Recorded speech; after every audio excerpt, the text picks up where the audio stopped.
இந்த உலகத்துக்கு எதுக்காக அவர் வந்தார் அப்படின்னு சொல்லி நாம் பார்க்கும்போது யோவான் 3:16 நீங்கள் பாருங்கள்.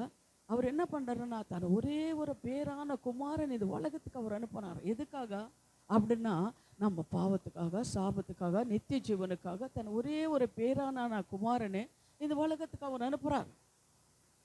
அவர் நமக்காக வந்தார், நமக்காக பாடுபட்டார், அவமானங்கள் இந்தியங்களை சகித்தார், மரித்தார், 3வது நாள் உயிரோட வந்தார். என் நாமத்தினால எங்கே கூடி ஜெபிக்கிறவங்களை மத்தியத்தில் வருவேன்னு சொன்னார். நீ என்ன என் நாமத்தில் இது கேட்டாலும் தருவேன்னு சொல்கிறார். உன் கண்மணியை போல பாதுகாக்கிறேன்னு சொன்னார். உன்னை தொடுறவன் என் கண்மணியை தொடுவான்னு சொன்னார். நம்மளை பாதுகாப்போம், ஏன்னா நம்ம நல்லா இருக்கணுன்றது தான் அவரோட நோக்கம். அதுக்காக தான் வந்து அவர் என்ன பண்ணுறார், இந்த உலகத்துக்கு வந்தார். நம்மளை ஒவ்வொருத்தரும் தெரிந்து கொண்டார், நம்மளை போஷித்தார், பாதுகாத்து கொண்டு இருக்கிறார். போக்கத்தையும் வரைத்தையும் நம்ம பிள்ளைங்களெல்லாம் பாதுகாத்து கொண்டு இருக்கிறார். ஆனால் அவர் எதுக்காக வந்தார் அப்படின்னு சொல்லி நம்மளுக்கு தெரியும். ஹல்லேலூயா. மனுஷனு செய்த பாவத்தில் 1 தீமோத்தேயு 1:15 நீங்கள் பாருங்கள். மனுஷன் 1 தீமோத்தேயு 1:15 நீங்கள் பார்க்கும்போது பாவிகள் ரட்சிக்கப்படுறதுக்காக தான் தேவகுமாரன் இந்த உலகத்துக்கு வந்தார். பாவிகளான நம்ம ரட்சிக்கப்படணுன்றதுக்காக தேவனும் இந்த உலகத்துக்கு வந்தார்.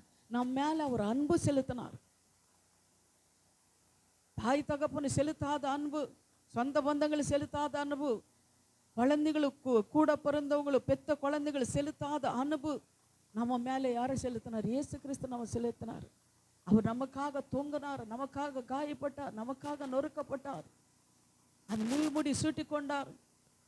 எல்லா ஜனங்களும் நாயின்னு இழுத்துட்டு போகிற மாதிரி தெருவில் இழுத்துட்டு போனாங்க, துப்புனாங்க, பரியாசப்படுத்தினார். அதெல்லாம் யாருக்காக? நான் உங்களுக்காக, எனக்காக தான். நம்ம நல்லா இருக்கணுன்றதுக்காக தான். நம்ம கண்ணீர் விட்டு அவரை பார்க்க மாட்டேன்றாரு. நம்ம ஒரு வியாதி இருக்கும்போது வியாதியை இருந்து அவர் நம்மளோடவே இருப்பார். அப்படிப்பட்ட தேவன் நம்ம தேவன், இரக்கமுள்ள தேவன், கிருபையுள்ள தேவன் நம்ம தேவன். ஹல்லேலூயா. அதே போல் நீங்கள் 1 யோவான் 4:9 நீங்கள் படித்து பாருங்கள். அதில் 1 யோவான் 4:9 கூட அவர் என்ன சொல்கிறாரு பாருங்கள். தம்முடைய ஒரே பேரான குமாரன் நமக்காக வந்தார். நாம் பிழைத்திருக்கும்படி அவரை உலகத்துக்கு அனுப்பினார். நம்ம பிழைக்கணும்னு சொல்கிறதுக்காக இந்த உலகத்துக்கு அவர் அனுப்பினார் அப்படின்னு சொல்லி நம்ம கூட பார்க்குறோம். ஹல்லேலூயா. பாருங்க, தம்முடைய குமாரன் அனுப்பினதினாலே அன்பு உண்டாயிருந்தது. அவரோட குமாரன் வந்து அவர் நம்ம மேலே அன்பு செலுத்தினாது தான் நமக்கு அன்பு உண்டானது. ஹல்லேலூயா. அதுபோல தான் தேவன் நம்மளுக்கு வந்தார். அதே போல் தேவன் நம்மிடத்தில் அன்பு கூர்ந்தார். 1 யோவான் 4:10 நீங்கள் பார்க்கும்போது தேவன் நம்ம மேலே அன்பு கூர்ந்தார். நம்ம அவர் மேலே அன்பு கூறுதல் பெருசு கிடையாது. அவரு நம்ம மேலே அன்பு கூர்ந்து இருக்கிறார். பாருங்க, அவரு நம்ம மேலே அன்பு கூறுது, நம்ம ஒரு அன்பு இல்லை. அவர் நம்ம மேலே அன்பு கூர்ந்தனால தான் நமக்காக இந்த உலகத்துக்கு வந்தார். மறுபடி வரப்போகிறார். அவர் என்ன சொல்லிட்டு போயிருக்கிறாரு? மறுபடி நான் வருவேன். என் தகப்பன் வீட்டில் அநேக வாசஸ்தலங்கள் உண்டு, அங்கே நான் கொண்டு போக மறுபடி நான் வருகிறேன்னு சொல்லியிருக்கிறார். வரதுக்கு முன்னாடி என்னென்ன காரியங்கள் நடக்குது அப்படின்னு சொல்லி ஒவ்வொரு காரியங்களும் தேவன் சொல்லிட்டு போயிருக்கிறார். ஒவ்வொரு காரியங்களும் வெளிப்படுத்திட்டு போயிருக்கிறார். அந்த காரியங்கள் இப்போ தேசத்தில் நடந்து கொண்டு இருக்கிறது. கண்டிப்பாக அவர் அவர் வருகைக்கு தாமதமே இல்லை. ஹல்லேலூயா. ஏன்னா அவர் எதுக்காக தாமதித்து கொண்டு இருக்கிறாருன்னா, எல்லா ஜனங்களும் மனமு திரும்பணும். ஒரு ஆத்மா கூட அழிஞ்சு போகக்கூடாது, ஒரு ஆத்மா கூட நரக்கத்துக்கு போகக்கூடாது, ஒரு ஆத்மா கூட பாதாளத்துக்கு போகக்கூடாது. எல்லாரும் என்ன பண்ணணும்? ரட்சிக்கப்படணும். சத்துருக்கு யாரும் அடிமையாக இருக்கக்கூடாது. அப்படின்றதுனால தான் அவர் என்ன பண்ண, நம்ம விழுந்தால் அவர் ஒரு நாளும் நம்மளை தூக்கி எடுத்துக்கொண்டு இருக்கிறார். நம்ம வராமல், சர்ச்சுக்கு வராமல் இருக்கலாம், வேதத்தை வாசிக்காமல் இருக்கலாம், ஜபிக்காமல் இருக்கலாம், அவங்களை கூப்பிடாமல் இருக்கலாம், அவங்க நேசிக்காமல் இருக்கலாம். ஆனாலும் நம்ம தேடி நம்ம நேசித்து அவர் வராரு. விசுவாசிக்கிறீங்களா? ஒரு நாள் நீ ஜபிக்காமல் இருக்கலாம், ஆனாலும் அவர் கோச்சிக்க மாட்டார். ஐயோ, என் மகள் டயர்டாக இருக்கிறா, வந்து படுத்துட்டோம். எத்தனை நாள் நம்ம ஜபிக்காமல் இருக்கிறோம், வேதத்தை வாசிக்காமல் இருக்கிறோம், சபைக்கு வராமல் இருக்கிறோம், தேவன் கற்பனைப்படி நடுக்காமல் இருக்கிறோம். ஆனாலும் நம்ம மேலே அவர் வைத்திருக்கிற அன்பு, அந்த அன்புக்காக தான் என்ன பண்ணுறாரு, நம்ம மேலே வைத்திருக்கிற அன்புனால. ஒரு தகப்பனு தன்னை பிள்ளை தவறு செய்யும்போது அவனுக்கு ஒரு அன்பு இருக்கணும். தகப்புக்கு பிள்ளை மேலே கொஞ்ச நாள் சொல்லிட்டே போயிட்டு இருப்பான், இது செய்யாதே. ஒரு போலீஸ் ஸ்டேஷனில் கொண்டு போய் கொடுத்தா கூட அந்த மகனை அவன் தகப்பன் சொல்வான், என் மகன் அப்படியெல்லாம் செய்ய மாட்டானப்பா சொல்வானா? இல்லை, என் தகப்பன் அப்படியெல்லாம் செஞ்சுருக்க மாட்டான், என் தகப்பன் அப்படியெல்லாம் என் மகன் அப்படியெல்லாம் பேசியிருக்க மாட்டான், என் மகனை கொலை பண்ணியிருக்க மாட்டான். இது யாராவது தோண்டி அதை செஞ்சு வச்சுருப்பாங்க. என் மகன் அப்படிப்பட்டவனு கிடையாது சொல்லுவாங்களா? சொல்லுவாங்க. என்ன தாய் தகப்பன் அப்படி சொல்லுவாங்க, நான் பிள்ளைய விட்டு கொடுக்க முடியாது. அதனால அதே போல தான் நம்ம தேவனு. பிசாசு போய் நம்மளை பற்றி என்ன குறை சொன்னாலும் நம்ம தேவனு சொல்லுவார், என்ன பிள்ளை அப்படி கிடையாது, என்ன பிள்ளை அப்படி செய்ய மாட்டான், செத்துரு அவங்க மேலே நீ கண்ணு வைக்காதே, அவங்களே தொடாதே, உனக்கு அந்த அதிகாரம் கிடையாது அப்படின்னு சொல்லுவார். நமக்காக வாதாடுகிற தேவன் நம்ம தேவன். ஆனால் ஒரு காரியம் ஆண்டவர் என்ன பண்ணியிருக்காரு, உங்களுக்கு எல்லாரும் மேலே ஒரு அபிஷேகம் வைத்திருக்கிறாரு. ஒரு பேச்சு ஆண்டவர் என்ன பண்ணார், ஒரு பிசாசுக்கிட்ட ஒரு சேலஞ்ச் வாங்கியிருக்கு. என்ன சேலஞ்சு தெரியுமா? நீ சோதனை கொடு, வியாதி கொடு, ஏதோ கொடு, பரவாயில்லை, ஆனால் திராணிக்கு மேலாக நான் சோதிக்க மாட்டேன்னு சொல்லி என் பிள்ளைங்களுக்கு நான் சொல்லியிருக்கிறேன். ஆனால் நீ என்ன சோதனை கொண்டு வந்தாலும் என்ன வியாதி கொண்டு வந்தாலும் அவனை தொட உனக்கு அதிகாரம் கிடையாது. உன்னை தொடுறவன் என் கண்மடியை தொடுவானு சொல்லி நான் சொல்லிட்டு வாக்கு கொடுத்துட்டு இருக்கிறேன் என் பிள்ளைங்களுக்கு. அதனால அவங்கள தொட உனக்கு அதிகாரம் கிடையாது. அவங்க என்னோட பிள்ளைங்க. வாக்கு கொடுத்துருக்கிற நம்ம உயிர் எடுக்க அவனுக்கு அதிகாரம் கிடையாது. நம்ம தொட அவனுக்கு அதிகாரம். சும்மா வந்து தொடுவான், அவ்வளோதான். ஆனால் நம்ம உயிர் எடுக்க என்ன பண்ண முடியாது, அவனுக்கு அதிகாரம் கிடையாது. எந்த ஒரு அதிகாரமாக தெய்வ புள்ளிகளான ஞானஸ்தானம் எடுத்திருக்கிற உங்களை மேலே, அபிஷேகம் பெற்றுக்கொண்டிருக்கிற உங்களை மேலே பிசாசு தொட அவனுக்கு அதிகாரம் கிடையாது. ஆண்டவரோட பர்மிஷன் இருந்தாலும் மட்டும்தான் உங்க உயிரும் என் உயிரும் எடுக்க அவனுக்கு அதிகாரம், தவிர அவனே எடுக்க முடியாது. அதே அந்நிய ஜனங்கள் இருக்கிறாங்க பார்த்தீங்களா, அவங்கள உயிர் எடுக்க அவனுக்கு அதிகாரம் இருக்கு. ஆனால் ஆண்டவரோட புள்ளிகளை உயிர் எடுக்க அவனுக்கு அதிகாரம் கிடையாது. யோபுவை பற்றி என்ன சொல்றாரு, எல்லாம் நீ சோதனை கொடு, ஆனால் உயிரை மட்டும் நீ என்ன பண்ணாத, எடுக்காத. அந்த அதிகாரம் யாருக்கு இல்லை, உனக்கு இல்லை. உன் தலை நான் நசுக்கிட்டேன், உன் வாழை மட்டும் ஆட்டி கொண்டு இருக்கிறேன். இந்த ஜனங்களெல்லாம் என்னை சாயலாக சிருஷ்டித்த ஜனங்களை நீ வேதனைப்படுத்தி கொண்டு இருக்கிறேன். அவங்கள பாவத்துக்குள்ளே கொண்டு போய் பாவத்தில் தள்ளி கொண்டு இருக்கிறேன். ஆனால் அவங்கள நான் விட மாட்டேன், நான் மீட்டு கொள்ளுவேன். அல்லேலூயா. அதனால தான் அவர் என்ன பண்ணுறார், இந்த உலகத்துக்கு வந்தார். நம்ம மேலே அவர் வைத்திருக்கிற அன்பு பெருசு. அதே மத்தேயு 13வது அதிகாரம் 24 10-40 வரை நீங்கள் படித்து பார்த்தீங்கன்னா, மத்தேயு 13 24 40 வரை நீங்கள் படித்து பாருங்க. யாராவது படிக்கிறீங்களா?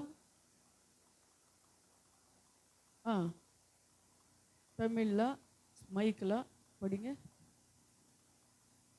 மைக்கில் தமிழில் யாராவது ஒருத்தர் படிங்க. மத்தேயு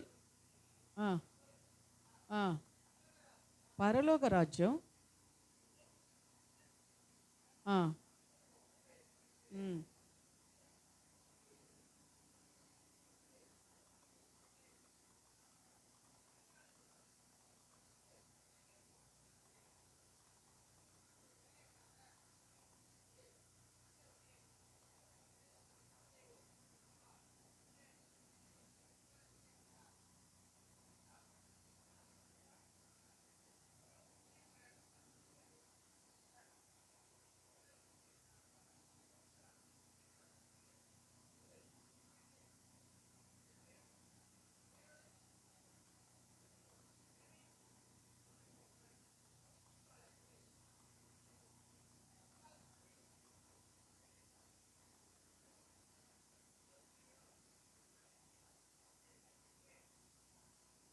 அல்லேலூயா.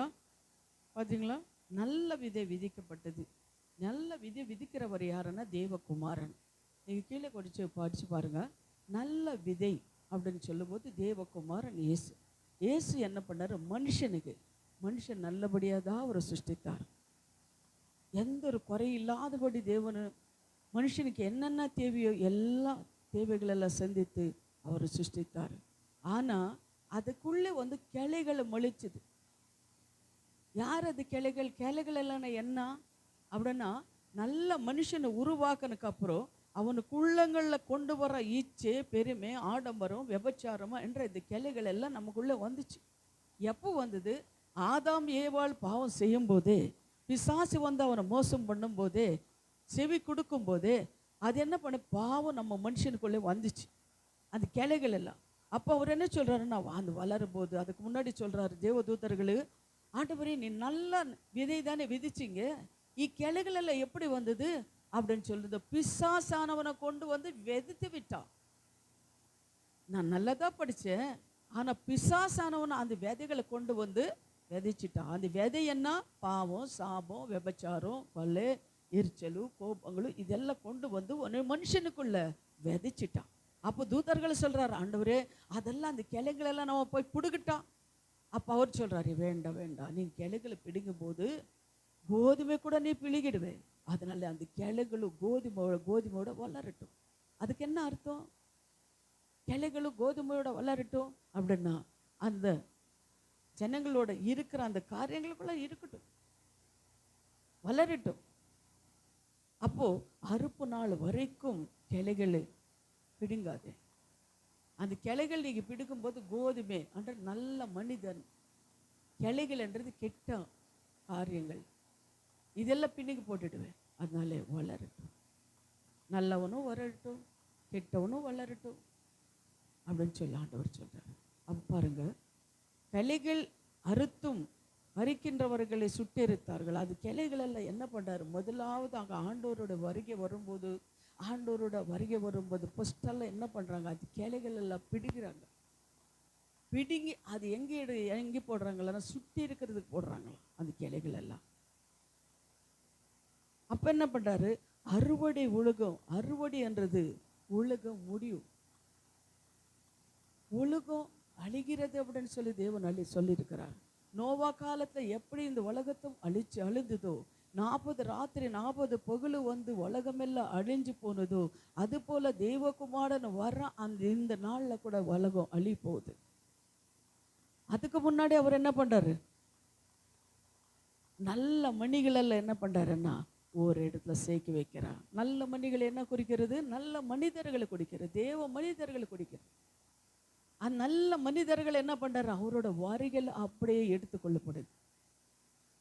அதை சொல்லியிருக்கையில் நான், அவர் எங்கே சந்திப்பாரு?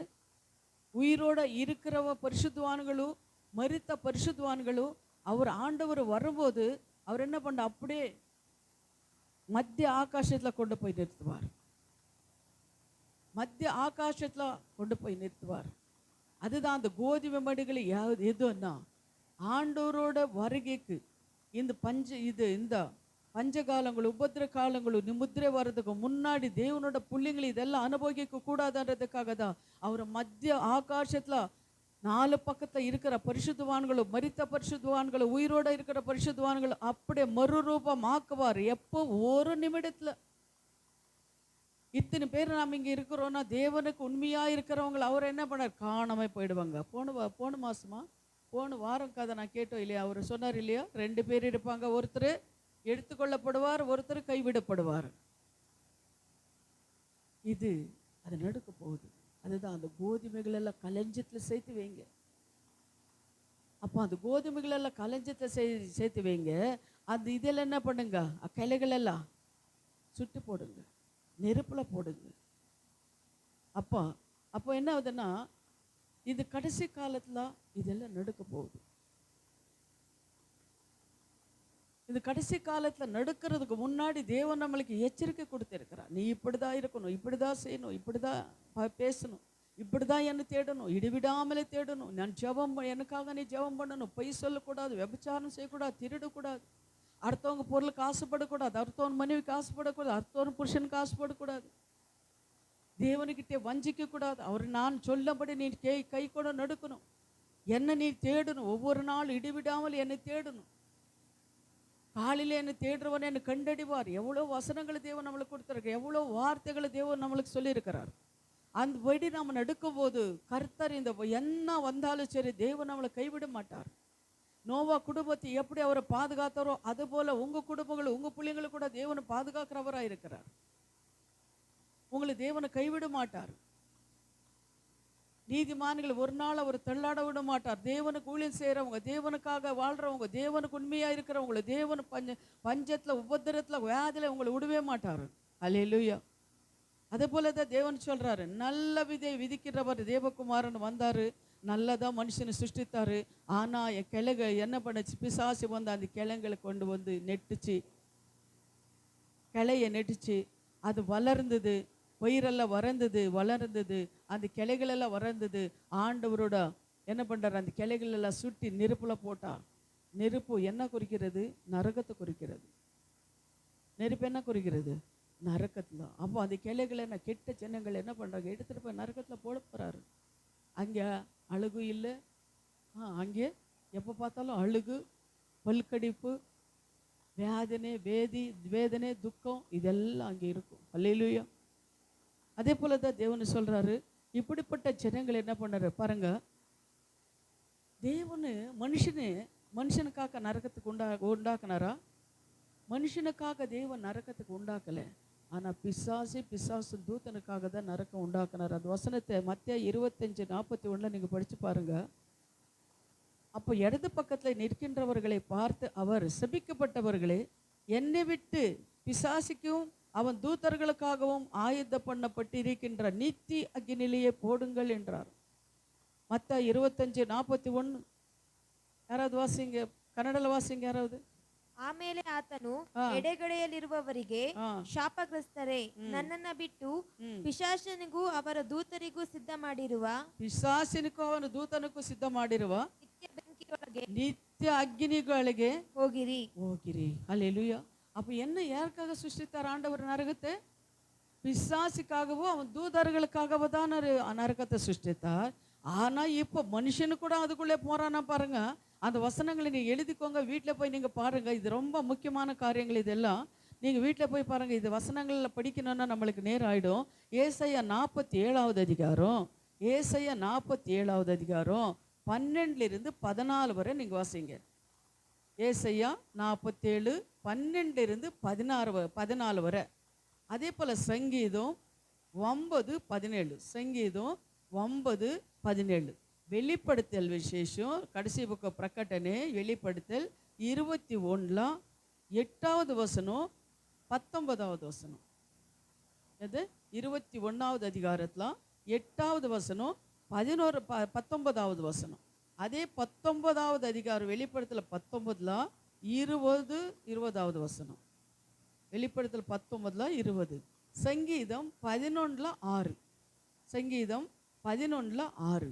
ஏசாயா 14:16-17. ஏசாயா 14:16-17. யோபு 14:22. நீங்கள் இதெல்லாம் நீங்கள் படித்து பார்த்தீங்கன்னா, மனுஷரு மறுபடி சாத்தானுக்கு உருவாக்கினா அந்த நரகத்தில் மனுஷர்களை கூட போய் விழுறாங்க. ஏன் அப்படின்னா, மனுஷன் அப்படிப்பட்ட பாவங்களை செய்ததுனால சாத்தானுக்கும் தன் தூத்தனுக்கும் உருவாக்கினா அந்த அக்னி கடலிலே மனுஷர்களுக்கு கொண்டு போய் தேவனை போடுறேன்றார். அல்லேலூயா. நீங்கள் இன்னொரு வசனம் மட்டும் வாசிச்சுடுங்க. ஏசாயா 66:15-17 வரை. தமிழில் மைக்கில் வாசியப்பா. ஏசாயா 66:15-17 வரை வாசிங்க. 66:15-17. இதோ தம்முடைய கோபத்தை உக்கிரமாகவும் தம்முடைய கடிந்து கொள்ளுதலை அக்கினி ஜுவாலையாகவும் செலுத்த கர்த்தர் அக்கினியோடு வருவார். பெருங்காற்றை போன்ற தம்முடைய ரதங்களோடும் வருவார். கர்த்தர் அக்கினியினாலும் தமது பட்டயத்தினாலும் மாம்சமான எல்லோரோடும் வழக்காடுவார். கர்த்தரால் கொலை உண்டவர்கள். ஒரு நிமிஷம். அப்ப எப்படி வர்றாரு அவரு? அக்னியோடு வருவாரு, அக்னியோடும் வருவார், பெருங்காற்றோடும் கூட அவர் வருவார். அங்கே எப்படி வர்றாரு? ரத்தங்களோடும் வருவார். கர்த்தர் அக்னியாலும் தமது பட்டயத்தினாலும் மாம்சமான எல்லோரும் வழக்காடுவார். எப்படி வழக்காடுவார்? மாம்சமான எல்லோருமேலும் அவர் பட்டயத்தோட வழக்காடுவார். அப்புறம் கர்த்தராலே கொள்ளையுண்டவர்கள் அநேகரமாயிருந்தார்கள். தங்களோ பரிசுத்தப்படு படிப்பா பரிசுத்தப்படுத்திக் கொள்ளுகின்றவர்களும் தங்களை தாங்களே ஆ, பரிசுத்தப்படுத்திக் கொள்ளுகிறவர்களும் ஆ, தோப்புகளின் நடுவிலே தோப்புகளின் நடுவிலே தங்களை தாங்களே தாங்களே ஒருவர் பின் ஒருவராய் ஒருவர் பின் ஒருவராய் சுத்திகரித்துக் கொள்ளுகிறவர்களும் சுத்திகரித்துக் கொள்ளுகிறவர்களும் பன்னிறைச்சியும் பண்டி இறைச்சியும் அருவருப்பானதையும் அருவருப்பானதையும் எலியும் சாப்பிடுகிறவர்கள் ஏகமாய் சங்கரிக்கப்படுவார்கள் சங்காரிக்கப்படுவார்கள் என்று கர்த்தர் சொல்லுகிறார். ஹல்லேலூயா, ஹல்லேலூயா. பாருங்க, அவர் வருவார். எப்படி வருவார் அப்படின்னு சொன்னா, அவரு பட்டியத்தை எடுத்துக்கொண்டு வருவார். அக்னியோடு வருவார், காற்றோடு வருவார். அவர் வரும்போது அவர் சங்கார அக்னி ஒரு பட்டியத்தை எடுத்துக்கொண்டு வருவார். அவர் நல்ல சங்காரிப்பார் அப்படின்னு சொல்லி நம்ம பார்க்குறோம். ஹல்லேலூயா. அந்த கோபாக்கியத்துக்கு நம்ம என்ன பண்ணக்கூடாது, தப்பி வைக்கணும். நம்ம தேவனை தேடுறவங்களாக இருக்கணும். கடைசி காலத்தில் தேவன் இப்படி தான் வர்றாரு. அதனால தான் தேவன் சொல்கிறார், மனமு திரும்புங்க, வாங்க, ஜெபிங்க, அர்ப்பணம் பண்ணி நடுங்க, என்னை தேடுங்க, எனக்கு கூட பேசுங்க அப்படின்னு சொல்கிற காரணம் அதுதான். என் தேடுறவன் என்னை கண்டடிவான். அப்போ என்ன பண்ணணும், நம்ம அவரை தேடுறவங்களாக நம்ம இருக்கணும். ஹல்லேலூயா, ஹல்லேலூயா. இந்த வார்த்தைகள் எல்லாம் நம்ம பார்க்கும்போது இன்னொன்று பாருங்க, இன்னொரு வசனத்தை கூட நம்ம பார்க்கும்போது தானியேல் 12:2 நீங்க பார்த்தீங்கன்னா, பூமியின் தூளிலே நித்திரை பண்ணுகின்றவர்களாகிய அநேகர் சிலர் நித்திய ஜீவனுக்கும் சிலர் நித்திய நிந்தைக்கும் இகழ்ச்சிக்கும் போவார்கள். இப்போ மரித்து போனாங்க, ஜனங்கள் எல்லாம் மரித்து போனவங்க நித்திரை பண்ணி கொண்டிருக்கிறாங்க. இது பூமியில் அவரை தூளில நித்திரை பண்ணி கொண்டிருக்கிறாங்க. ஆண்டவரோட வருகை வரும்போது கொஞ்சம் சிலர் நித்தியக்கு போவாங்க. நித்தியம் அப்படின்னு சொன்னால் பரலோகத்துக்கு போவாங்க, கொஞ்சம் சிலர் நரகத்துக்கு போவாங்க. அல்லேலூயா. அதுபோல தான் ஆண்டவர் சொல்லியிருக்கிறாரு. இன்னொன்று நீங்கள் பார்க்கும்போது பிரசங்கி 12:7 நீங்கள் படிச்சு பாருங்க. பிரசங்கி 12:7 நீங்கள் பார்க்கும்போது, முன்னிருந்து பூமிக்கு திரும்ப மண்ணுக்கு அவர் திரும்பிறாரா மனுஷனோட ஆவி தேவனுக்கிட்டே போகிறது. ஆனால் மனுஷனோட சரீரம் பூமியில உருவாக்கினாலே பூமிக்கு மண்ணுக்கே போயிடுது. அல்லேலூயா. தேவன் சொல்றாரு இல்லையா, ஆதியாகம் நீங்க பார்க்கும்போது ஆதியாகம் 3:19 அவர் என்ன சொல்ற, மனிதன் மரிக்கும் போது மண்ணுக்கு திரும்புவான். மண்ணுனால தான் மனிதனை சிருஷ்டித்தார் தேவன். ஆனா மனுஷனை பாவம் செய்ததுனால மறுபடி நீ மண்ணுக்கே போவேன்னு சொல்லி தேவன் என்னப்பா செபிச்சாரு. மனுஷன் என்னப்பா மண்ணுக்கே திரும்புவான். நீங்க இன்னொரு காரியம் நீங்க பார்த்தீங்கன்னா, அதே யோபு 14:12 நீங்க பாருங்க. இதெல்லாம் வசனம் மூலமா சொல்லிட்டு இருக்கிறேன். யோபு 14:12 நீங்க பார்க்கும்போது, அவனை மறிக்கிறான் மனுஷன். ஆனா படுத்து கொண்டு கடிக்கிறான். அவனு மண்ணில் என்ன பண்ண, தூளில் தூங்கி கொண்டு இருக்கிறான் அப்படின்னு சொல்லிதான் யோபு சொல்றார். அல்லேலூயா.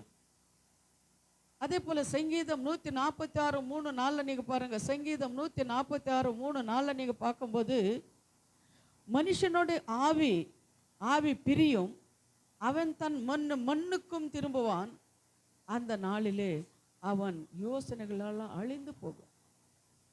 மனுஷனோட ஆவி, மனுஷன் என்ன பண்ண, மண்ணுக்கு போயிடுவான். அவனோட யோசனைகள் எல்லாம் என்ன ஆகுது, அழிந்து போகிறது. மனுஷனை மண்ணினால உருவாக்குறதுனாலே சரீரம் மண்ணுக்கு போயிடும். ஆவி ஆண்டவரிலிருந்து வந்த இந்த ஆவி ஆண்டவர்கிட்ட போயிருக்கும். அவர் யோசனைகள் எல்லாம் இப்போ நம்ம என்னென்ன யோசனைகளை பண்ணுறோமோ ஒன்று கூட இருக்காது. எல்லா யோசனைகள் அழிஞ்சு போயிடும். அல்லேலூயா. அது போல இன்னொரு பாருங்க, லாசர் இயேசு என்ன சொல்றாரு, யோவான் 11:11 14 வரை நீங்க படிச்சு பார்க்கும்போது, யோவான் 11வது அதிகாரம் 11-14 இதுல பார்க்கும்போது இயேசு கிறிஸ்து சொல்றாரு, லாசர் மரித்து போன, லாசர் நித்திரை அடித்து கொண்டிருக்கிறான், லாசர் நான் போய் எழுப்பணும்ன்றாரு. அப்போ சீஷர்கள் சொல்றாரு, நித்திரை போறது நல்லது தானே ஆண்டவரே, இன்னும் நல்லா என்ன ஆரோக்கியம் வருமே, நித்திரை போகட்டுமே. அப்போ ஆண்டவர் சொல்றார், இயேசு சொல்றார் அவர் பார்த்து, அப்பொழுது இயேசு அவனை நோக்கி, லாசர் மரித்து போனான் என்று சொல்லுகிறார்.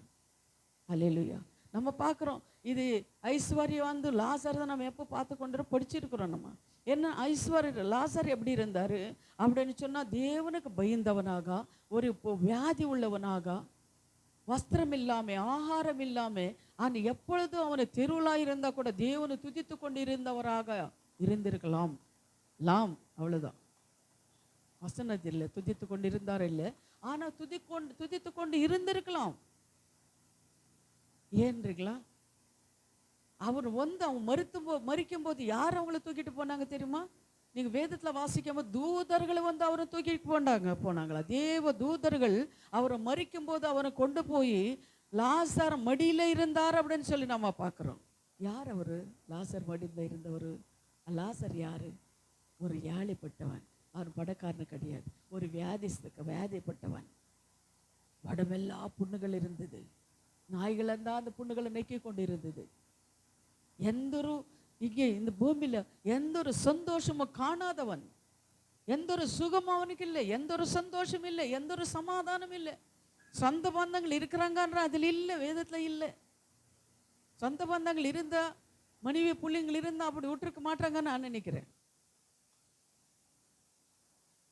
அப்படிப்பட்டவர், அப்படி கஷ்டப்பட்ட அந்த லாசரை ஆண்டவர் என்ன பண்ணாருன்னா, அவர் மரிக்கும் போது தூதர்கள் அவர் எடுத்து கொண்டு போனார். அப்ரஹாம் மடியில் அவர் படித்து கொண்டிருந்தார். அது ஐஸ்வர்யவன் இந்த உலகத்துல எல்லாமே அனுபவித்தான். ஒவ்வொரு நாளுக்கும் ஒவ்வொரு விதமான சாப்பாடு, ஒரு நல்ல வஸ்திரங்கள், நல்ல வீடு, நல்ல ஆஸ்தி, நல்ல அந்தஸ்து, என்னென்ன செய்யணுமோ, எப்படி எப்படி ஜாலியா இருக்கணுமோ, எப்படி எப்படி இந்த உலகத்துல வாழணுமோ வாழ்ந்துட்டார். யாரு? ஐஸ்வர்யவன். ஆனா அவனும் மரித்து போனான். அவன் எங்கே போனா? அவன் யாரை கொண்டு போனாரு? தூத்தன் வந்தாரா? ஆண்டவரோட தூத்தன் வந்தாரா? பிசாசின் தூத்தன் வந்தாரா? பிசாசின தூத்தன் அவங்களை கொண்டு போய் எங்கே போட்டாரு? நரகத்துல போட்டான். இங்க நல்ல ஐஸ்வர்யமா இருந்துட்டான், அங்கே போன வேதனை போடுறான். கண் எடுத்து பார்த்தான், இவன் எங்க வீட்டு முன்னாடி பிச்சை எடுத்துட்டு இருந்தானே, இவனு பேர் லாசர் அல்வா, உடம்பெல்லாம் புண்ணு வியாதி இருந்தது. ஆனா இவனை பார்த்தான், அங்கே அப்ரஹாம் மடியில பரலோகத்துல இருக்கிறான், ஆனா நான் நரகத்துல இருக்கிறேனே. ஆண்டவரே, என்னால முடியலையே, இது தாங்க முடியலையே, இந்த அக்கினில என்னால இருக்க முடியலையே. நான் எப்படியெல்லாம் வாழ்ந்தேன், ஏசில இருந்தேன், கார்லாவே நான் சுத்தினேன், நல்லா சாப்பாடு சாப்பிட்டேன், நல்ல வஸ்திரங்கள் எல்லாம் கட்டினேன், அவ்வளவு ஐஸ்வர்யமா நான் இருந்தேன். ஆனா இப்போ என்ன வேதனை இப்படி இருக்கிறதே ஆண்டவரே. அந்த லாசர் விரல்ல இருக்கிற அந்த தண்ணியாவது எனக்கு கொஞ்சம் கொடுத்து அனுப்புங்க ஆண்டவரே, தாகமா இருக்குது. கெஞ்சுறா, அழுகுறா. ஆனா ஆண்டவர் சொல்ற, நீ உலகத்துல இருக்கும்போது எல்லாம் அனுபவிச்ச, ஆனா இவன் ஒன்றுமே அனுபவிக்கல. அவன் இப்ப எங்க இருக்கிறான்? என்ன பாதத்துல இருக்கிறான். அவன் சந்தோஷமா இருக்கிறான். நீ அந்த உலகத்துல அவ்வளவு அனுபவிச்சியே, அப்படியெல்லாம் நீ இருந்தியே. லாசர் உன் வீட்டு முன்னாடி தானே இருந்தா, லாசர்னை பார்த்துட்டு தானே நீ இருந்த. அவனுக்கு எது செய்த? நீ ஒரு நாள் ஆகாரத்தை கொடுத்தியா? வஸ்திரத்தை கொடுத்தியா? என்ன செஞ்ச? கேட்டிருப்பாரா? கேட்டிருப்பாரு. அல்லேலூயா, கேட்டிருப்பாரு. அது போலதான் அன்பானவர்களை, நாம் இந்த உலகத்துல வாழ்நாள் முழுவதும் நம்ம தேவனுக்காக நம்ம வாழணும். நம்ம தான தர்மங்கள் செய்கிறவங்களாக இருக்கணும். கொர்நேலு ஒரு பெரிய அதிகாரி. சரி, இவங்களை விடுங்க. கொர்நேலு ஒரு பெரிய அதிகாரி. 9வது அதிகாரம் அப்போஸ்தலர் நீங்கள் படித்து பாருங்க. கொர்நேலு பெரிய 10வது அதிகாரம் நினைக்கிறேன். பெரிய ஒரு அதிகாரி, எத்தனோ ஜனங்களுக்கு ஒரு மந்திரியாக அவர் இருந்தார். ஆனால் அவர் என்ன பண்ணுவாரா? தான தர்மங்களை செய்வாரா. அவன் தான தர்மங்களை செய்தது பரலோகத்தில் போய் தேவன பாதத்தில் எட்டுச்சான். தேவன தூதன் அனுப்பினாரு, கொர்நேலுவே, உன்னை தான தர்மங்கள் எல்லாம் என் தேவனை கேட்டு உனக்கிட்ட என்ன அனுப்பி இருக்கிறார். அப்போ அவன் அந்நிய ஜனம். யார் உண்மையில தேவன் யாருன்னு கூட தெரியாம ஜெபித்தவர். ஆனா என்ன பண்ணாரு? பேதுரு மூலமா, பேதுரு என்ற ஒருத்தர் இருக்கிறாரு, அவரை கூட்டிட்டு வந்து, வா, அப்போ யாருன்னு சொல்லுவாங்க அப்படின்னு சொல்லி பேதுரு போய் தேவனை பற்றி சொல்லும்போது அங்கே இருக்கிற அந்த ஜனங்கள் எல்லாம் என்ன பண்ண? ரட்சிக்கப்பட்டார்கள். பரிசுத்தாவியானவர் அந்த இடத்துல வந்து இறங்கினார். ஒவ்வொருத்தர் மேலே பரிசுத்தாவியானவர் இறங்கினார் அப்படின்னு சொல்லி நம்ம பார்க்குறோம். அல்லேலூயா, அல்லேலூயா. அதே போல தான் நம்ம என்ன பண்ணணும்னா, ஏழைப்பட்டவங்கள மட்டும் கிடையாது, பணக்காரங்கள கூட நல்லவங்க இருக்கிறாங்க. வேற பணக்காரங்கள கூட அவங்கெல்லாம் பணம் அவ்வளோ இருக்குது, அவங்க தான தர்மம் செய்ய மாட்டாங்கன்னு நம்ம சொல்ல முடியாது. பணக்காரங்களை கூட உண்மையுள்ளவர் இருக்கிறாங்க. தான தர்மம் செய்கிறவங்களை யாரோ டாட்டா பில்லாவா, யாரப்பா அவர் டாட்டா பில்லாவா, அவர் என்ன பண்ணார்? அவர் ஒருத்தர் தான் இருந்தாரா?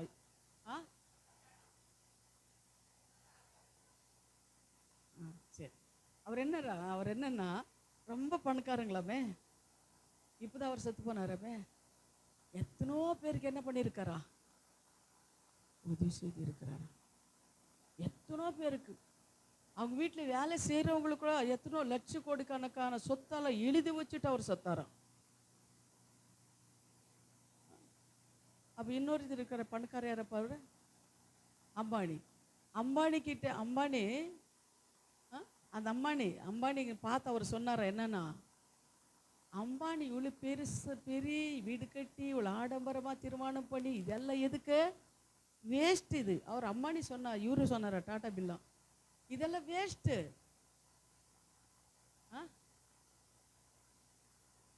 ஒருத்தர் சொல்லுங்கடியம்மா. ரத்தம் டாட்டாவா? ரத்தனா? சரி, எந்த ஒரு டாட்டா சரியா? அப்புறம் என்ன பண்ணாரா? இதெல்லாம் வேஸ்ட்டு, இந்த அம்மானி செய்கிறதெல்லாம் என்ன அது வேஸ்ட்டு, இவர் என்ன எடுத்துகிட்டு போகிறா, இதெல்லாம் வேஸ்ட்டு. அவர் செய்தாரா சரியா? இது அவர் ஜபம். அவர் கிறிஸ்தவங்களை இல்லாமல் இருக்கலாம், ஆனால் இயேசு கிறிஸ்துன்னு ஏற்றுக்கொண்டாமல் இருக்கலாம், ஆனால் அவருக்கு என்ன ஆகுதுன்னா ஆசீர்வாதம் தேவன் கொடுப்பாரு. அல்லேலூயா. ஏன்னா அவர் தான தர்மங்களை தேவனை பார்த்துருக்கிறார். எத்தனை பேர் கண்ணீர் தொடிச்சிருக்கிறார், எத்தனை பசியோடு இருந்து உயிரெல்லாம் நெருப்பி இருக்கிறார் பாருங்களேன். அவர் என்ன பண்ண தேவன் கைவிடுவாரா? விடவே மாட்டார். அல்லேலூயா. அதே போல் இன்னொரு வசனத்தை வாசிங்க. மல்கியா 4வது அதிகாரம் 1-3 வாசிப்போம். மல்கியா 4:1-3 வாசிங்க. இதோ சூளையை போல எரிகிற நாள் வரும். வரப்பா ஒரு நிமிஷம், என்ன வரும்? இது கவனமாக கேட்கணும், நம்ம கவனமாக கேட்கணும். ஏன்னா இதெல்லாம் தேவன் சொல்லியிருக்கிற இந்த காரியங்கள் நடக்க போகுது. அதனால நம்ம எச்சரிக்கையோட இருக்கணும்னு தான் தேவன் இந்த வார்த்தைகளை கொடுத்திருப்பாருன்னு நான் நினைக்கிறேன். அதனால பாருங்க எப்படி வருது, எந்த நாள் வரப்போகுது நமக்கு? இதோ சூளையை போல் எரிகிற நாள் வரும். எரிகிற நாள், சூளை போல். சூளை எப்படி எரியும்? ஒரு நல்ல நெருப்பு, ஒரு முள்ளெல்லாம் இருக்கும், ஒரு கையில் பிள்ளை இதெல்லாம் இருக்கும், அதுக்கு நெருப்பு வச்சாக்க நல்லா காஞ்சிட்டு இருக்கும். நெருப்பு வச்சா எப்படி எரியும்? அழி இல்லையா? பக்கத்தில் இருக்கு, நிற்க முடியுமா? பக்கத்தில் போக முடியுமா? போக முடியாது. அப்படிப்பட்ட சூளையை போல எரிகின்ற நாள் வருமா?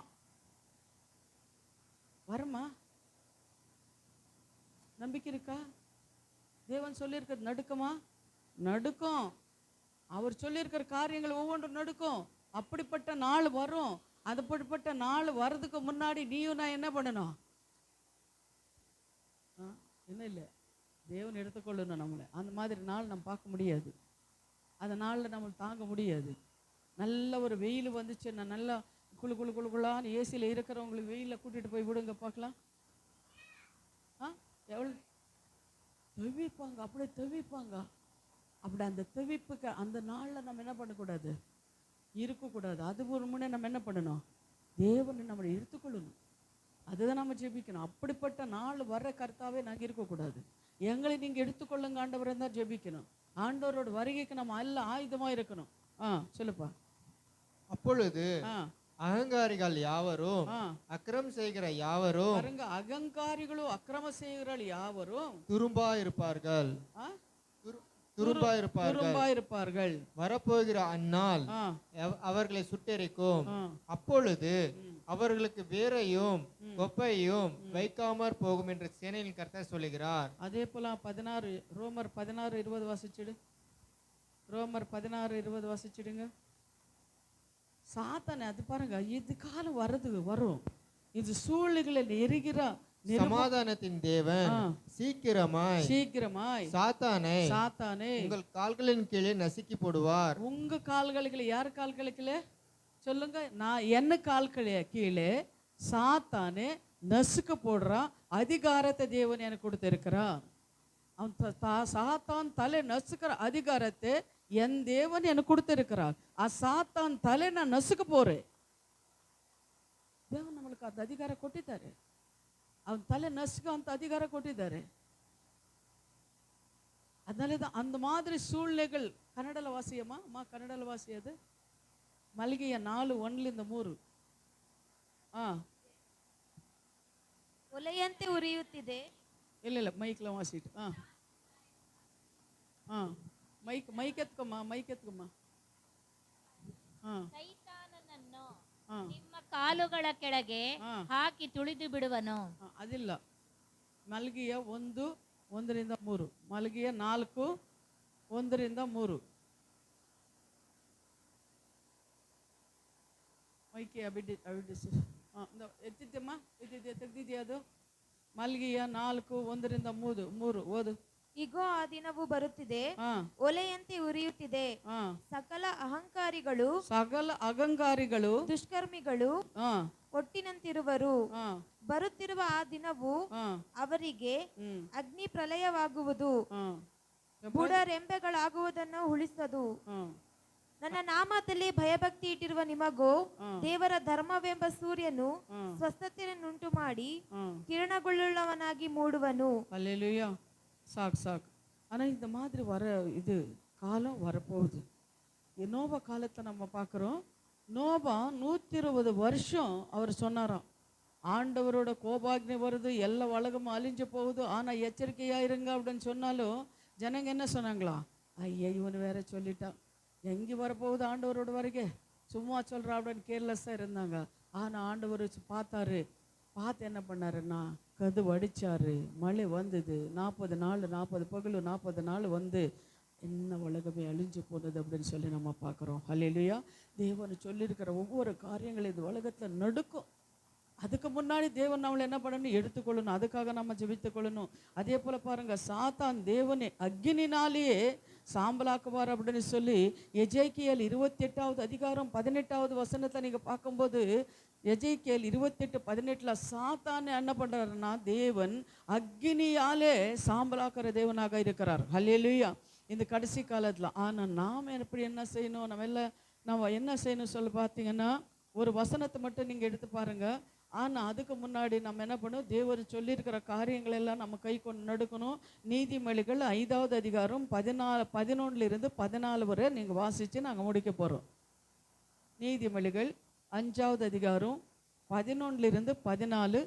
கன்னடத்தில் ஒருத்தர், தமிழில் ஒருத்தர் படிங்க. நீதிமொழிகள் 5வது அதிகாரம் 11-14. 5வது நீதிமொழிகள் 5 11-14 எடுக்கலையா?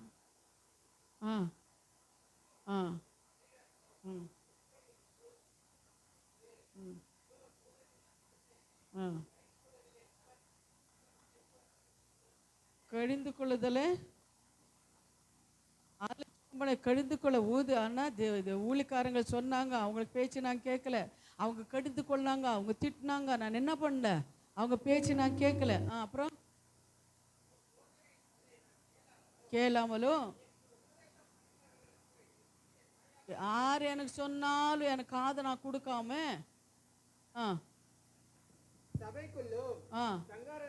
சபைக்குள்ளும் சங்காரத்துக்குள்ளும் கொஞ்சம் குறையா எல்லா தீமைகளுடனே நான் முறையிடுவாய். உன் கிணற்றில் உள்ள தண்ணீரையும் உன் துறவில் ஊறுகிற ஜலத்தையும் பானம் பண்ணு. உன் ஊற்றுகள் வெளியிலும் உன் வாய்க்கால்கள் வீதியிலும் பாய்வதாக. ಆಮೆನ್. ಹಲ್ಲೆಲೂಯಾ. ಕನ್ನಡದಲ್ಲಿ ವಾಸ್ಯಮ್ಮ. ಕಟ್ಟ ಕಡೆಗೆ ನಿನ್ನ ದೇಹವೆಲ್ಲ ಕ್ಷೀಣವಾಗಿ ನೀನು ಅಂಗಲಾಚಿಕೊಂಡು, ಅಯ್ಯೋ, ನಾನು ಸದುಪದೇಶವನ್ನು ಎಷ್ಟು ದ್ವೇಷಿಸಿದೆ, ನನ್ನ ಹೃದಯವು ಬುದ್ಧಿವಾದವನ್ನು. ಏನು ಕನ್ನಡದಲ್ಲಿ? ಸದುಪದೇಶವನ್ನು ಎಷ್ಟು ದ್ವೇಷಿಸಿದೆ. ನನ್ನ ಹೃದಯವು ಬುದ್ಧಿವಾದವನ್ನು ಎಷ್ಟು ತಾತ್ಸಾರ ಮಾಡಿತು. ನನ್ನ ಬೋಧಕರ ಮಾತನ್ನು ಕೇಳದೆ ಹೋದೆನಲ್ಲ, ನನ್ನ ಉಪದೇಶಕರ ಕಡೆಗೆ ಕಿವಿಗೊಡಲಿಲ್ಲವಲ್ಲ. ನಾನು ಮಹಾಜನ ಸಭೆಯ ನಡುವೆ ಎಲ್ಲಾ ಕೀಡಿಗೂ ಸಿಕ್ಕಿಕೊಳ್ಳುವ ಹಾಗೆ ಆದೆನು ಎಂದು ಅಂದುಕೊಳ್ಳುವಿ. அல்லேலூயா, அல்லேலூயா. பாருங்க, ஒவ்வொரு சபையில ஒவ்வொரு போதகர் எதுக்காக தேவன் அவன் அழைத்திருக்கிறார். ஒவ்வொரு போதகருக்கும் இருக்கிற அந்த விசுவாசிகள் மேல ஒரு பாரம் தாய் தகப்பன கூட இருக்காது. அந்த விசுவாசிகள மேலே அந்த போதகருக்கு இருக்கிற அந்த பாரம் தாய் தகப்பன கூட இருக்காது. ஏன் தெரியுமா? ஆண்டவர் உங்களை எல்லாம் என்ன பண்ணியிருக்காரு, என் கையில் கொடுத்துருக்காருன்னா உங்களுக்கு கொண்டு போய் சேர்த்துறது தான் என்னோட வேலை. இல்லைன்னா என்ன தெரியுமா, அந்த சாபங்களை எண்ணி என் குடும்பத்தை தொடும். அதனால தான் போதகரை திட்டுறதும் கடிந்து கொள்ளுகிறதும் எதுக்காக அப்படின்னா, என் பிள்ளைங்க நல்லா இருக்கணும்னு சொல்லி தாய் தகப்பனை எப்படி அந்த பிள்ளைங்களை அடித்து தொறுதி இது பண்ணுறாங்களோ அதுபோல தான் என்ன பண்ணுறாங்கன்னா போதகர்களோ திட்டுறாங்க. அடிக்க முடியாது, திட்டுறாங்க. ஆனால் கொஞ்சம் பேர் என்ன பண்ணுறாங்கன்னா, இப்படி திட்டாங்களே, இப்படி என்ன பேசிட்டாங்களே, என்ன மாதிரி அது என்ன, நான் எப்படிப்பட்டவா, என் ஆஸ்தி என்ன, என் பணம் என்ன, என்னை எப்படி இந்த அம்மா இப்படி திட்டலாம், எப்படி இந்த அம்மா இப்படி பேசலாம். உங்களுக்கு நான் கணக்கு கொடுக்கணுமேங்க. உன்னை எப்படி போனாலும் போன்னு சொல்லி நான் விட்டுட்டேன்னு வச்சுக்கோ, உனக்கு நான் கணக்கு கொடுக்கணுமேங்க. அதனால தான் ஊழிக்காரர்களை சீக்கிரமாக வாங்க, ஜெபம் பண்ணுங்க, எரிச்சலுக்கு கோவம் வேண்டாம், பொறாமை வேண்டாம், ஒரு மணி வாங்க, கொடுங்க, ஜெபிங்க, எல்லா ஜெபத்தில் வாங்க, கலந்து கொள்ளுங்க. கர்த்தர் உங்களை ஆசீர்வதிப்பார், உங்க குடும்பங்களை ஆசீர்வதிப்பார். ஒரு ஊழிக்காரன் கண்ணில் தண்ணீர் இல்லைங்க, ரத்தம்தான் வருது. சபை ஊழியன்றது சும்மா கிடையாது. ஒவ்வொரு ஊழிக்காரன்னு நீங்கள் நினைக்கலாம், அந்த அம்மா நல்லா தூங்குறாங்க, அந்த அம்மா அவங்க நல்லா இருக்காங்கிறான்னு. ஆனால் அந்த ஊழிக்காரங்களுக்கு எல்லாம் தேவனை கொடுத்திருந்தாலும் அந்த ஆடுகள் மேலே தான் அந்த கண்ணு இருக்கும். அந்த ஊழிக்காரங்களுக்கு தாய் தகப்பனுக்கு எப்படி தன் பிள்ளைங்களை மேலே கண்ணு இருக்குமோ அதுபோல தான் ஊழிக்காரங்களுக்கு தன் ஆடுகள் மேலே தான் கண்ணு இருக்கும். ஐயோ இப்படி இருக்கிறாங்களே, இப்படி போகிறாங்களே, இப்படி பேசுகிறாங்களே, ஆனால் என்ன பேசினாலும் பரவாயில்லை, ஆனால் ஆலயத்துக்கு வந்தால் போதுமே, நல்லா இருந்தால் போதுமே, ஜபத்துக்கு வந்தால் போதுமே, மனம திரும்பினா போதுமே, அவர் கற்பனையில் படி நடந்தால் போதுமே அப்படின்னு சொல்லி ஒரு ஊழிக்காரன் கர்ப்ப வேதனையோடு அவர் என்ன பண்ணுறார், ஊழி செய்து கொண்டு இருக்கணும் தெரியுமா. ஒவ்வொரு சபையில் ஒவ்வொரு ஊழிக்காரனுக்கு சுகர், பிபி, தைராய்டு இது வியாதிகள் எல்லாம் வர காரணம் என்ன? சாப்பாடு இல்லாமையா? இல்லை, அது விசுவாசிகளுக்கு மேலே இருக்கிற ஒரு பாரம், அவங்க பிள்ளைங்கள் மேலே இருக்கிற ஒரு பாரம், அந்த குடும்பத்து மேலே இருக்கிற ஒரு பாரம். ஒரு நாள் இங்கே வரலன்னா அந்த ஊழிக்காரன் வாசலே பார்த்துட்டு இருப்பான், இந்த ஆடு எங்கே போச்சோ, குழியில் விழுந்துச்சோ, பாவத்தில் போச்சோ, சாப்பத்தில் போச்சோ, ஆண்டவருக்கு நான் கணக்கு கொடுக்கணுமே. ஆனால் என்ன, அந்த ஆடுகள் என்ன பண்ணுது, நல்லா சாப்பிட்டுட்டு நல்லா தூங்கிட்டு இருக்கும். அந்த ஆட்டுக்கு ஒன்றும் கவலை கிடையாது. ஆனால் இப்போ சொன்ன இது வசனத்தைப்படி கேட்க மாட்டாங்க. அன்னைக்கு தெரிஞ்சுக்குவாங்க, என்னைக்கே இது கூட செபிப்பு ஆண்டி செபிக்கிறாங்கன்னு நினைக்கிறேங்க, செபிக்கலை. ஆனால் தேவனை பாரு, வார்த்தைகள் மூலமாக தேவனை பேசிட்டு இருக்கிறாரு, செபிக்கலை. ஆனால் இந்த மாதம் முழுவதும் எவ்வளோ ஜெபம் நடந்தது சபையில், எத்தனை பேரும் வந்தீங்க, எப்படி இருக்கிறீங்க, ரட்சிக்கப்பட்டு எத்தனை வருஷம் ஆச்சு, என்ன தேவனுக்காக செஞ்சிருக்கிறீங்க நினைச்சு பாருங்க. என்ன செஞ்சிருக்கிறீங்க தேவனுக்காக? உனக்கு தசம்பாகமா காணிக்க கொடுக்கறதே பெருசே நான் சொல்லலை, தேவனுக்காக என்ன செஞ்சிருக்கிறீங்க? எத்தனை வருஷம் ஆச்சு நீங்க ரட்சிக்கப்பட்டு? எத்தனை வாட்டி, வாரத்துக்கு எத்தனை வாட்டி சபைக்கு வரீங்க? சபையில் நடக்கிற ஒவ்வொரு காரியங்களும் அதெல்லாம் இருக்கிறீங்களா? என்னென்ன நடக்குது தெரியுமா? என்ன வாங்குறாங்க தெரியுமா? என்ன ஊழிக்காரங்க செய்யறாங்க தெரியுமா? நினைச்சு பாருங்க. என்ன குடும்பம், என்ன பிள்ளைங்க, நானும் என் வேலை, இதுக்காக தான் ஆண்டவர் உங்களை அளித்தாரா? இதுக்காக தான் தேவன் தெரிந்து கொண்டாரா? இதுக்காக தான் தேவன் என்ன கொண்டு வந்து இங்கே நிறுத்தினாரா? நினைச்சு பாருங்க. அவர் வந்து கேட்கும்போது என்ன சொல்ல போறீங்க? இருவு ஜபம் நடந்தாலும் வரமாட்டேன்றீங்க, போதர்களை கூப்பிட்டாலும் வரமாட்டேன்றீங்க. சரி, நான் நம்ம வார்த்தைக்கு நீங்கள் செவி கொடுக்க மாட்டீங்க, ஓகே. ஆனால் அடுத்தவங்களை கூப்பிட்டு நாங்கள் ஜெபிக்கிறோம்னு சொன்னாலும் அன்னி கூட வரமாட்டாங்க. வந்தால் எப்படி வருவாங்க? எப்போ வருவாங்க, மாமன் வீட்டுக்கு மருமகன் போகிற மாதிரி. இது ஆலயம்மா, இது தேவன் காத்திருப்பாரம்மா. இங்க நடக்கிற ஒவ்வொரு காரியங்களும் எனக்கு தெரிந்து கொள்ளணுமா. இது உங்களுக்கு குடும்பம் முக்கியம் கிடையாது. சபை தான் ஃபர்ஸ்ட் முக்கியம். அதுக்கப்புறம் தான் குடும்ப பிள்ளைங்களை முக்கியம். உங்களுக்கு சபை தான் ஃபர்ஸ்ட் முக்கியம். என்ன நடக்குது? இந்த பிரேயர் நடக்குது, இரவு ஜெபம் நடக்குது, உபவாச ஜெபம் நடக்குது, அங்கே போகலாமே, என்ன பண்றாங்களோ அந்த அம்மா என்ன பண்றாங்களோ, யார் வந்திருக்காங்க யார் வரல, யாராவது கேட்குறீங்களா? வர்றீங்களா? எப்படி ஆண்டவர் ஆசீர்வதிப்பார் நினைச்சு பாருங்க. என்ன பாட்டுங்க கொஞ்சம் சிலர் சொல்லுங்க, ஏய் வந்தியா சர்ச்சுக்கு, பிரசங்கம் கேட்டியா, போயிட்டே இரு, எதுவும் பேசாத. உனக்கு என்ன வந்துச்சு பேசுற? ஏன் பேசுற? யார் எப்படா போட்டு உனக்கு என்ன? இது ஒரு வார்த்தையா? பேசுனா கோபம். அவங்க அப்படி பேசுறாங்க இப்படி பேசுறாங்க கோபம். எதுக்கு இதெல்லாம்? என்ன எடுத்துட்டு போறோம்? என்ன நம்ம வாரிக்கொண்டு போகிறோம்? எத்தனை வருஷம் இந்த உலகத்துல நம்ம வாழ போறோம்? இல்லை நீ கோவப்பட்டு சபைக்கு வராம ஜனங்களை தூஷித்து கொண்டு நீ என்னதான் எடுத்துட்டு போற? ஒருத்தர் மேல ஒரு பகை வச்சுட்டு என்னதான் நீ வாரிக்கொண்டு போகிற? நினைச்சு பாருங்க, எத்தனை நாள் இந்த உலகத்தை நம்ம வாழ போறோம்? என்ன எடுத்துட்டு போறோம்? நம்ம ஆல்ரெடி அந்த குழி கூட கிடைக்காதம்மா நம்மளுக்கு. சுனாமி வந்தது, பூகம்பங்கள் எல்லாம் வந்தது, எத்தனை பேருக்கு அடக்கம் பண்ணாங்க, எத்தனை பேர் அடக்கம் பண்ணாங்க. இப்போ யாராவது ஒரு வீட்டில் ஒருத்தர் போயிட்டாங்கன்னா அவங்க சாங்கம் சாஸ்திரம் எல்லாமே பண்ணி அவங்க எடுத்துட்டு போய் அடக்கம் பண்ணுறாங்க. இந்த சுனாமி, இந்த கொள்ளை நோய்கள் எல்லாம் வந்தது, கொரோனா வந்தது, இதில் என்ன கல்லறையில் இடம் இல்லாமல் என்ன பண்ணாங்க, ஒரு குழி நோண்டிட்டு எடுத்துட்டு போய் ஒருத்தர் மேலே ஒருத்தர் கிறிஸ்டியான போட்டாங்க. அது தெரியுமா உங்களுக்கு? இடமே இல்லைன்னு சொல்லிட்டாங்க. கல்லறையில் கூட போட இடம் இல்லை. என்ன எடுத்துட்டு போறீங்கம்மா? என்னப்பா எடுத்துட்டு போறோம்? ஏப்பா இப்படி இருக்கிறோம்? அவங்கள மேல நம்ம பொறாமப்பட்டு என்னப்பா வருது? தேவனுக்கு என்னப்பா முக்கியத்துவம் கொடுத்துட்டு இருக்கிறீங்க? தேவனுக்காக என்னப்பா செய்றீங்க? எத்தனை வருஷம் ஆச்சப்பா நீ ரட்சிக்கப்பட்டு? தேவன் எதுக்காகப்பா உங்களை தெரிந்து கொண்டாரு? எதுக்காகப்பா உன்னை அபிஷேகித்தாரு? எதுக்காகப்பா உன்னை கொண்டு வந்தாரு, ஆசீர்வதித்தாரு? உங்களுக்கு போல நானும் இருந்திருக்கலாமே. எனக்கு என்ன ஆண்டவர் சொல்லியிருக்காரு, வாரத்தில் ஒரு நாள் போய் அல்லையா சொல்லிட்டு வந்துடலாமே. நான் கூட அப்படி இருக்கலாமே. ஏன் எனக்கு அந்த உள்ளம் இல்லை? நான் கூட அப்படி இருக்கலாமே. நம்ம எச்சரிக்கை உள்ளவர்களாக நம்ம இருக்கணும். சரியா? ரட்சிக்கப்பட்டு எத்தனை வருஷம் ஆச்சு?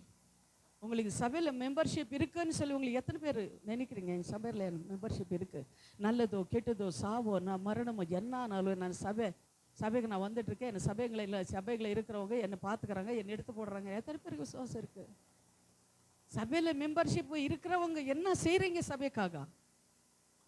நான் கேட்குறேன், சபையில் மெம்பர்ஷிப் இருக்கிறவங்க என்ன செஞ்சிட்டு இருக்கிறீங்க சபைக்காக? ஒரு மீட்டிங்கன்னா வர மாட்டீங்க, ஒரு ஜபம்னா வர மாட்டீங்க, ஏதாவது செய்யணும்னா செய்ய மாட்டீங்க, ஏதாவது கொடுக்கணும்னா கொடுக்க மாட்டீங்க. மெம்பர்ஷிப் கடைசியில் ஏதாவது நாளைக்கு ஏதாவது ஒன்று ஆச்சனை வீட்டில் ஆண்டி வரல, ஆண்டி சரியில்லை அப்படின்னு சொல்லுவீங்க, ஊழிக்காரங்க சரியில்லைன்னு சொல்லுவீங்க. நம்ம எப்படி இருக்கிறோம்? எப்படி தேவனை தேடிட்டு இருக்கிறோம்? எப்படி ஆண்டவருக்கு வந்துட்டு இருக்கிறோம்? சபைக்கு என்ன முக்கியத்துவம் நம்ம கொடுத்துட்டு இருக்கிறோம்? உங்களை யாராவது பணமோ காசோ கேட்டாங்களா? ஆஸ்தி அந்தஸ்து உங்களுக்கு கேட்டாங்களா? வந்து கீபோர்டு கற்றுக்கோங்க, அப்படி கிட்டார் கற்றுக்கோங்க, ஆராதனை பாருங்க. நான் சொல்கிறேன், இப்போது யார் நீங்கள் ஆராதனை பண்ணுறீங்களாம்மா 10ஆம் தேதி அப்படின்னு சொன்னால் ஒரு கை கூட இங்கே வரல பாருங்களேன். ஒரு கை கூட